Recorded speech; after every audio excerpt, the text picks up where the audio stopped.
uma técnica que eu sempre falo, né? Quando nós temos acumulação, o grande problema das acumulações são as armadilhas, né? Não estou falando que isso vai acontecer, estou falando só que é uma alta probabilidade de acontecer, do preço sair do caixote, sair acima do caixote, vir acima, rasgar a galera aqui em cima e depois vir abaixo, principalmente acompanhado da média de 8, que serve hoje como principal resistência, e a amostragem que o preço do Bitcoin está há mais de 2 meses operando abaixo do seu preço médio das 8 semanas anteriores, mostrando para nós que está em tendência de baixa no curto prazo.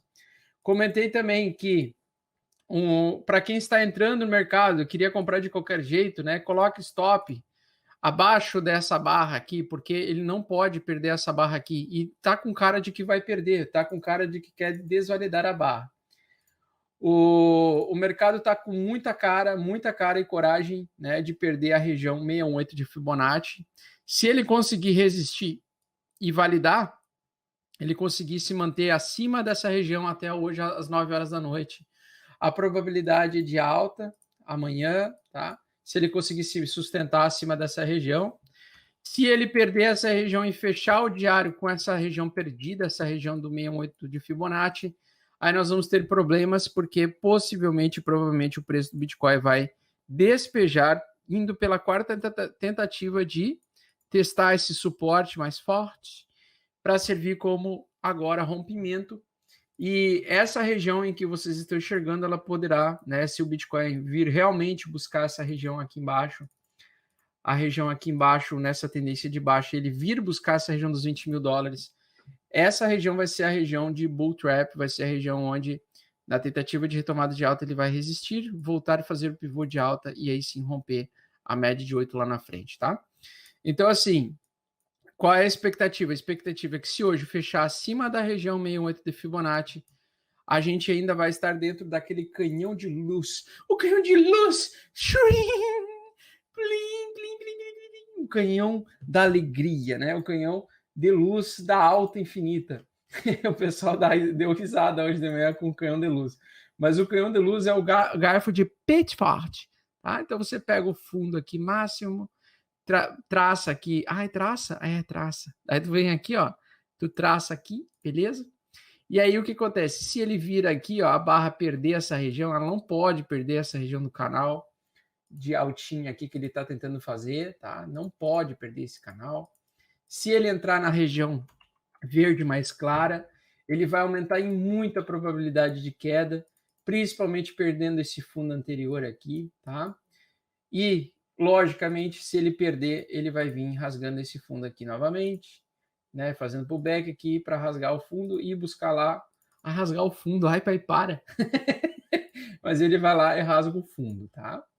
Então, assim, às vezes o mercado, quando o mercado está em baixa, né, ele está em tendência de baixa, como nós estamos enxergando, nós temos que ficar atentos a realmente e aceitar que sim, o Bitcoin pode continuar perdendo valor, mesmo com as excelentes notícias que nós estamos tendo de ontem para hoje, tá? Quais são essas notícias, né? Cada vez mais o Bitcoin, ó, até inclusive, ele pode sofrer a maior queda da sua história nos próximos meses, e pode mesmo, tá? Se validar aquele price action, aquela ação do preço que eu comentei com vocês, que é esta daqui. Deixa eu só tirar o segundo Augusto aqui. Pronto, tirei o segundo Augusto. Então, o que acontece? Se ele fizer aquele padrão, né, de Wyckoff, que é esse daqui, certo? Ele realmente pode ter a queda mais violenta da história do Bitcoin, tá? Se acontecer dele validar essa redistribuição de Wyckoff, ok? Ele pode vir buscar essa região.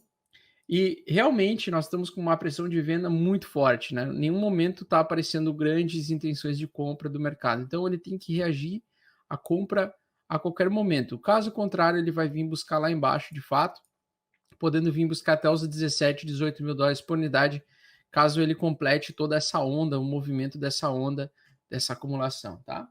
E no longo prazo, pessoal, se a gente pegar o gráfico de longo prazo do Bitcoin, a gente já vai discutir sobre isso. E até quero saber a opinião de vocês, então já vai deixando a opinião de vocês aí em relação ao Bitcoin, né?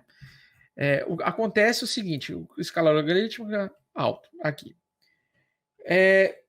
Entre os ciclos de acumulação, entre os ciclos de halving, nós temos zonas de acumulação gigantes, né? Que são grandes triângulos de acumulação do Bitcoin. O Price Action ele faz geralmente isso, né? Ele faz aquele triângulo simétrico de acumulação. Então é bem normal, no meio do caminho, né? No meio de uma tendência de retomada de alta, ele acumular por um tempo um pouco maior, tá, pessoal?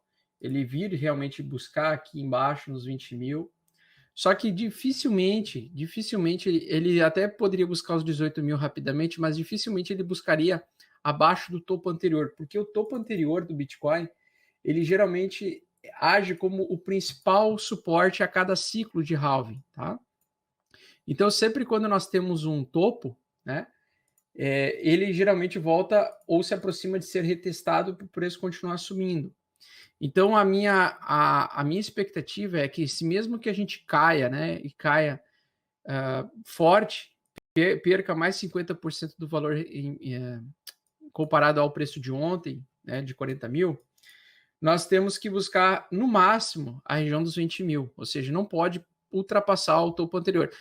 Até assim, ele pode capitular até 18 mil, né, 15 mil, mas dificilmente ele manteria, porque os fundamentos do Bitcoin estão sólidos o suficiente para ter demanda, ter vontade compradora. E aí o que acontece? Quando a gente tem, então, essas acumulações, pessoal, sempre fica ligado que as acumulações, elas agem desta forma aqui, tá? Ela sai da acumulação lateral, ela vai para um lado e depois vai para o outro, tá? Deixa eu ver se eu encontro mais uma aqui. Aqui foi uma em triângulo simétrico. Também foi uma acumulação em triângulo simétrico aqui. Tá? Mas sempre quando nós temos triângulo simétrico ou acumulações em caixote, que a gente chama, o preço ele faz um caminho, então ele vem, faz um caminho, ele sai para um lado e vem para o outro, tá? Mesma coisa aqui, ele vem de um caminho, sai para um lado, vai para o outro. Então, sempre quando nós temos acumulações, sempre se ligar em qual direção que o caixote estourou, tá? Pode ser que ele já tenha estourado agora? Pode. Pode ser que ele ainda esteja em lateralização? Pode. Tudo pode. A probabilidade, a gente nunca dá certeza em nada no mercado volátil, tá? A única coisa que eu tenho certeza é, ele veio um pouquinho para cima do caixote, estourou aquele triângulo simétrico que eu já comentei com vocês, eu posso desenhar depois ele para vocês de novo.